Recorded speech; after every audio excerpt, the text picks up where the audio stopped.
ഞാൻ എൻ്റെ വീട്ടിൽ സോളാർ വെച്ചിട്ട് 1.5 വർഷമായി. എനിക്ക് ഇതുവരെ ബില്ല് വന്നിട്ടില്ല. ഇപ്പൊ അവർ വില കുറച്ചിട്ടുണ്ട്.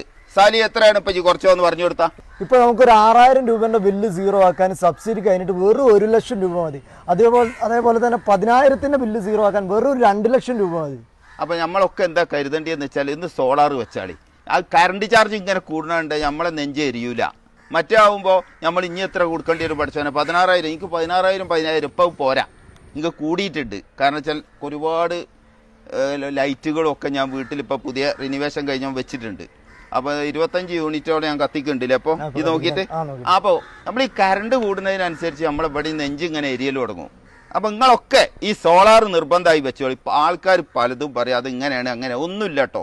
എൻ്റെ അനുഭവമാണ് ഞാൻ പറയുന്നത്. 1.5 കൊല്ലം ഈ വീട്ടിൽ ഞാൻ സോളാർ വെച്ചിട്ട് എനിക്ക് അതിന് ശേഷം ബില്ല് വന്നിട്ടില്ല. ആ ചെറിയ എന്തോ ഒരു ബില്ലുണ്ടല്ലോ, എന്താ 200 രൂപ ഫിക്സഡ് ചാർജ്.